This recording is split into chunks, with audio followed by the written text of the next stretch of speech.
Hello everyone, can you hear me? Good. Okay. So I'm Nicholas and he's Klaus. Unfortunately, Anne Wilson couldn't come here as originally planned, but she has been helping to prepare the presentation. And also thanks to Ingo Mona for making the slides. So a little bit about us. Yeah, well, I started contributing to KDE some years ago when I came across Userbase and discovered that there was no Danish translation, so that's what I began. And then sometime later, the new Translate extension was installed, and I became more involved with the technicalities of translation and developing our guidelines and so on. Okay. And I'm actually both programmer and translator. And this all began when I actually started translating MediaWiki into Finnish. And I found it difficult to maintain the translation and keep it up to date with changes. So I started writing some code to make it easier for me. And that was the start of Translate extension and also TranslateWiki.net. And if you don't know TranslateWiki.net yet, it's a community of about 2,000 or 3,000 translators. Not all of them are active. And they are translating software like MediaWiki or Mythos or Statusnet and some others into almost 300 languages. And about a year ago, the Wikimedia Foundation hired me and some other guys working on TranslateWiki.net to form a localization team. And one example of the projects the localization team is doing currently is a universal language selector, which is, well, it does the language selection for the user, and it scales to hundreds of languages. And it's going to be general purpose jQuery library you can embed on any website. So, in this talk, we are going to tell a little bit about how we have worked in Userbase to make the translation process there better, and also the MediaWiki and Translate extension, which is used there, and a little bit about the future plans and some practical tips. But let's start with something that is my personal goal. It's actually not what's reached there, it's that I want that we can make more translators and high-quality translations. And the way that I'm trying to achieve that is to reduce the waste that translators need to do, which comes in different forms. And let me give 2 examples. So let's assume you want to translate some small open source software into new language. What would you do? You probably would search the homepage and try to find the page about translations. And that would probably tell you to sign up for a mailing list, introduce yourself, and perhaps find out if there's existing translation team, or maybe you need to create a new one. And then you can download the translation files from somewhere, use tools like Localize to translate them, and finally send them back via email or some other method. And that's like 7, 8 steps, and only one of them is about translating. And I think that's way too many, especially if you don't really want to start maintaining the translation, but just want to make quick fixes. Okay, another example. When translating the interface of software, the interface strings are extracted from the source files into a special format that is then translated. And the problem here is that to really make good translation, you need to know the context. For example, if string like file is a verb or noun, or that it's used as window title or button or anything else. And very often there isn't this kind of information. So either you can guess and make a good or bad translation, or you need to find out what it is. And there are a few ways to do it. You can try to use the software itself, and perhaps you find the same string in the software, but perhaps you don't, or the string is used in multiple places. Or you can read the source code, but again, most translators aren't programmers, so that's not an option. And, well, there's a pretty easy fix for this. That is that we as software developers provide these comments when we are adding new strings to translate. And if you don't yet know how to do this, please find out. And we as translators should make sure that the developers know what they should write in there. And as a developer, I know that it's not the fun stuff, but it takes some time, but it's something that will help potentially tens or even hundreds of translators to save that or even more time. So it really adds up. And these two issues represent the big problems, I think, are in open source and open content translation. And considering that translation is considered one of our strengths, I really hope that we can improve these things. And to some extent, I have accomplished this in translatewiki.net, but in many other projects it's still using the old methods I just described. Yes, that's what I said.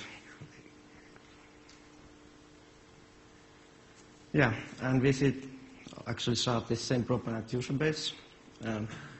Userbase is using a MediaWiki, and by default it doesn't give any help for translating the content.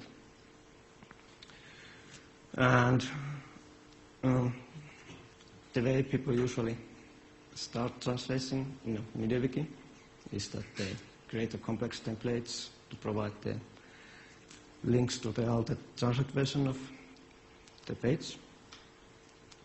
And then what the translators need to do is that they need to find a page they want to translate. They need to click edit, copy the text, go to another page which has to have certain name, paste the text in, and then translate and save the page. And then again, that's quite many steps, and well, if you know how to do it, you can do it, but it's not obvious if you don't. And there's more problems. For example, links. How to make a link to other page which is not yet translated? Well, you can link to the English version, but what usually happens is that then you forgot to update the link when the translation is available. And there's another problem. Wikis are not printed books. They will have changes in the source text, which is usually in English. And there's no indication that the translation is out of date. And not yet. And even if you know it's out of date, it's not easy to update it. What you can do is that you can open the English version and the translated version side by side and read through them carefully and try to spot any changes and update them. And that's something I'd like not to do on my free time. I'd rather translate. And maybe if you're a clever one, you can open the history of the English page and take the differences between the some old version and the current version, but you still need to find the same places in the translated version. So this translate extension, which I mentioned a few times already, provides a solution for that. In the past few years, it has developed a general-purpose translation system that can be compared to Bootle or Launchpad or Transifex. But it's the only one which really integrates into MediaWiki and provides support for translating the content of the wiki in the wiki itself. And the way it does this is that it splits the pages into smaller parts so that we can track changes to each part individually. And that also makes possible to display to users how much the page has been translated, how much is out of date, and basically keep a list of pages that needs work. And as you might guess, it's totally web-based. There's translation and proofreading, and if you really want, you can download the translatable texts in gettext format and use whatever tool you want to use. And it has all the basic features like translation memory and translation aids. And there's one special thing, which is we call it message documentation, which is basically the same thing that the software developers can write to translators, their comments, but it's something that can be edited by all translators. And that means that if there's something that needs to be found out, the first translator can do it and then write it down, and all the following translators can just read the comments and do their work quickly. And there's reporting statistics if you want to know how well your comment is doing. And integration to Mediviki, like I said, and it's in active development by the Wikimedial localization team. Yeah, so back to user base. This all started about 2 or 3 years ago. I think it was Academy in Finland when we proposed that you should use translate extension at user base. And then I helped them to install translate extension into one of their wikis. And it was soon decided that this is the way to go. And then we started to make help pages and guidelines to how to actually use this system in the user-based context. There's also general documentation. And for me it was very fruitful because I got lots of feedback from users and translators, and it really helped to make this whole system better for everyone. And especially in the WebOS sprint last summer, I got many of these things fixed. And you might ask why this is not yet used at Wikipedia. There's 2 reasons for that. First, the main reason is that the different language versions, the contents of articles don't really map one-to-one. And the other reason is that they actually separate instances of the wiki, while the translate extension has been designed so that all the translations are in the same wiki and mostly have the same content. But now I'll let Klaus speak a little bit about how it's used in practice at user base. Yeah. Okay, I would like to start by showing you an example of what Niklas just talked about. We have here. This is from TextBase. It hasn't been fully transferred to the translate system yet, so this is an old style wiki page. So you see up here, it's a template that creates all these languages, and some have been translated and some have not. It seems that there's a Danish translation, so let's have a look at that. Now, do you spot the problem? It's marked as translated, but the content is not the same as the English page. The English page has been modified since the Danish translation, and nobody knows. Unless you compare the 2 pages, unless you flip back and forth, you would never know. The translator wouldn't know. You would have to go to an effort in order to find out. The reader wouldn't know. So they would use this outdated information without being even warned that it's no longer current. So that's one of the things that we want to do differently. Well, I think I should go back to the slides now.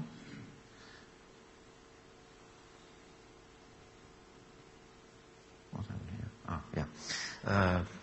So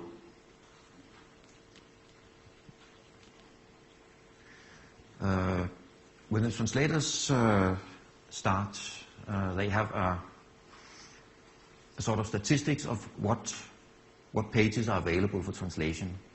And they can see what is translated, what has been translated and then since modified, and what is entirely new. So they can, well, I can show you here.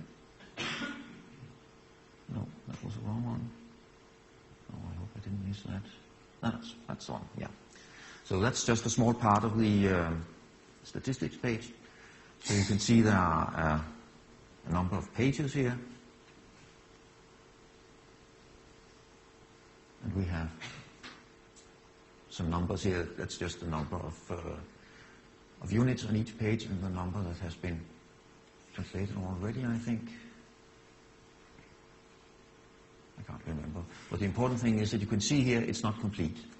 So it's a straightforward thing to click. And then you get the actual messages here. The green ones are new. So I could just click on that one and just translate it and click, well, this is in Danish, but it says save basically. So when I click that, my translation is done, and I don't want to do that now. So how can I get to the side here? Oops, small problem.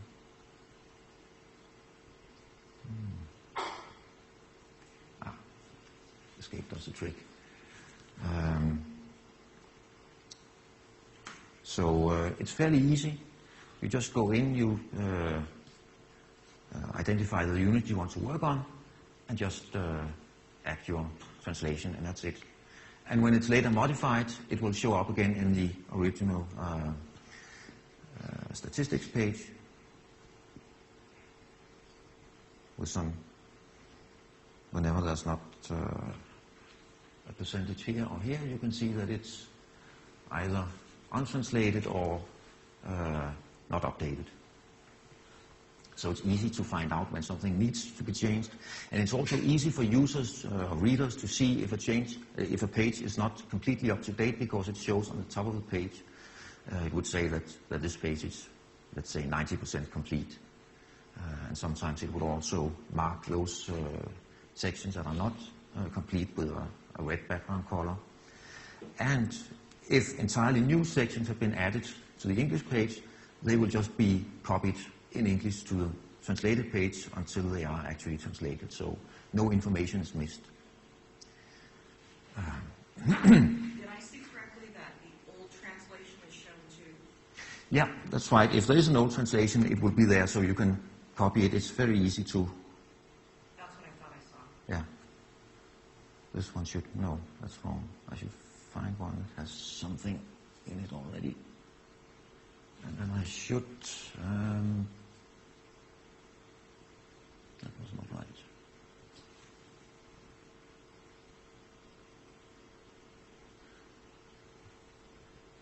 Does that save work? Yeah. I need one that is... Well, maybe I have no... I don't think I have anyone that needs to be worked on. All of these are untranslated, I think. But that's true. If there is an existing translation, you will find it. That's a really nice piece of software. Yeah, you will find it somewhere up here, and then you can just, like this little arrow here, you can copy that content into the translation field, and then I would probably need to change some things here, but that's very nice if there's markup in the page, so you don't have to repeat all the markup, but just translate the actual words. Yeah. Back to the presentation. So it's easy to find out what needs to be worked on, and it's easy to see what needs to be worked on. Yeah, as we saw, all the units that need translation are shown in the page, and we can click on them. So the workflow is much simpler, and it doesn't require anything. Anyone who knows how to use a browser can start contributing.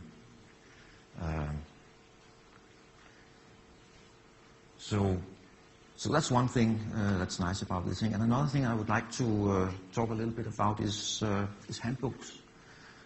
Traditionally, our handbooks are written in DocBook markup, and that's quite complicated for anyone who is not familiar with XML and all that stuff. It needs special tools. It needs a whole toolchain. You need some access to CVS or Git, or you need to understand a lot of things before you can even start to contribute to those. And it's not easy to do collaborative work on that kind of format. If you do it in a wiki, it's much simpler. You just use ordinary wiki markup. Many people can contribute to the same handbook. Ordinary users could contribute. Anyone who can use an application could also contribute something to the handbook, telling about how they use it. It should be much easier to write handbooks. And the nice thing is that we can, once it's written on user-based, first of all, it's easy to translate it as well. And secondly, it's easy to create a traditional DocBook so that the handbook can be distributed alongside with the application in the usual way. So it's not a choice between one or the other. It's just a new way of creating the handbooks and making them better. And we have some good examples of that. The Amarok handbook, which is... Which was the first? Yeah, it was the first that was developed fully. Written and first, I guess, yeah. Yeah. It was a really wonderful process. It was. These people rock. And it's also a very good example of how it really lowers the bar for writers, because many of the pages were written by young people who were recruited to a project. I think it was a Google coding, yeah. So we can have lots of new contributors to manual writing this way. Yeah. And now also other projects who are developing manuals on user-base right now. Several Calligra applications are doing it. KDN Live, KDevelop, KWord. I can't remember them all, but yeah, there are some.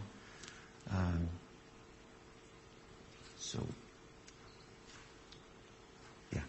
Okay, so a little bit about the current status. Last time I checked, user-base has about 700 pages in translation.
They are publishing news and press releases in blogs and email, so it's important to know which translations are ready.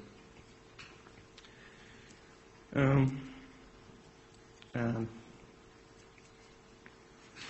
So yes, Wikimedia is actually using the translate extension, not for content, but for newsletters and for actual Wikimedia info pages. So the localization team has done an usability review of translate extension, and I hope that in later this year we can start making translate even easier to use and make it even more efficient for translators with regards to time.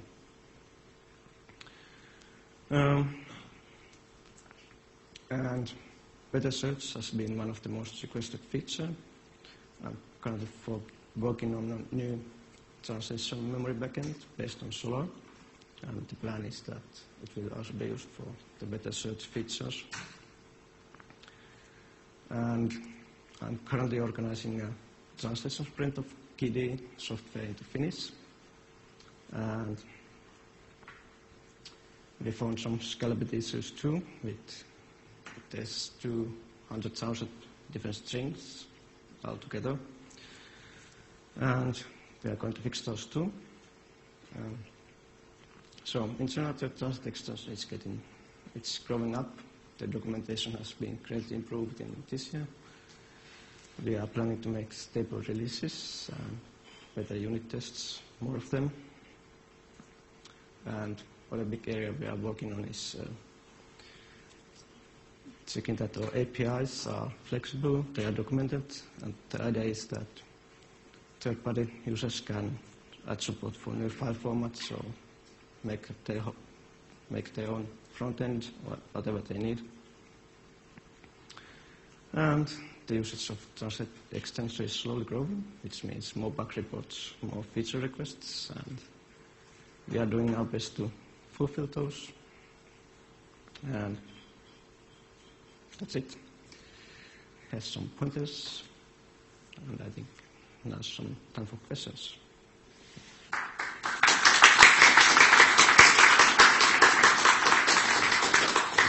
Do we have any questions?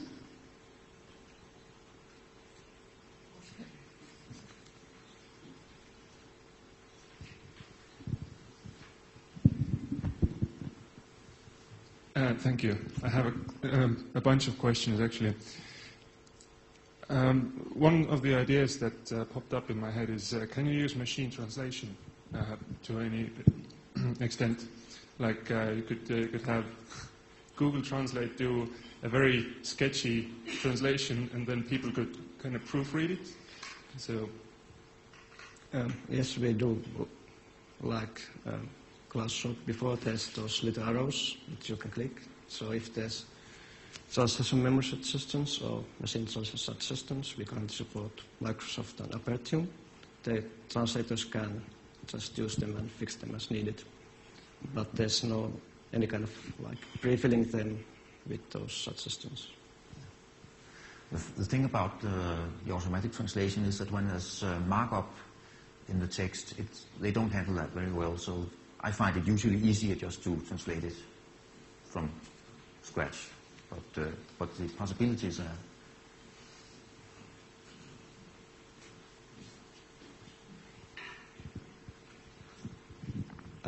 Answering the thing about Google Translate, you cannot use Google Translate because it's not free. So the license of the service doesn't allow you to actually change. So if it's not, so there, I mean, you could do it because nobody knows you did it, right? But technically it's not allowed. Actually, I think you need to pay before you can use the API nowadays. Okay, another question?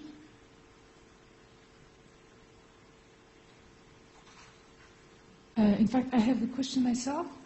Yeah. I'm quite interested in a feature that allows for a review of done translations for the style, for the things. Is something like that planned for the future? What kind of review do you mean? Something that notifies about the new translations that have been done, so the reviewer can pass through the translations and find out that and check that, okay, that translation is in the style of the translation team for this language.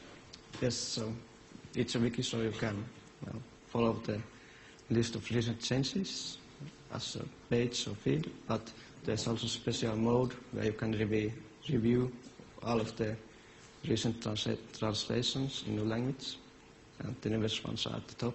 And I really like that mode because I want to keep high quality, so I use it often. Thank you. Do we have?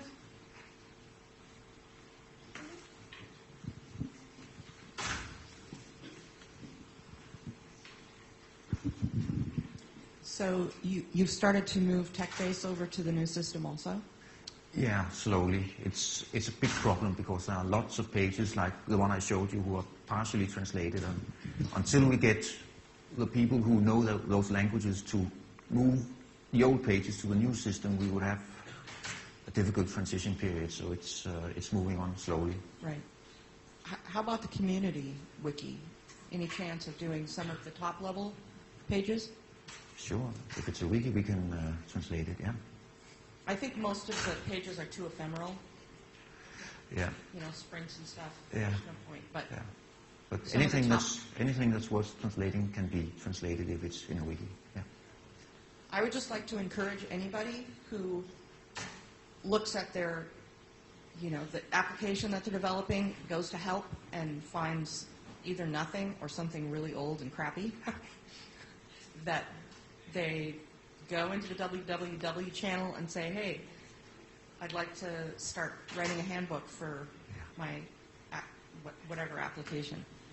Amarok's huge, and you'd think it would have killed us, but it didn't. It was just really, really great. And now we have something up to date, and the DocBook stuff can be updated when there's changes, and it's great.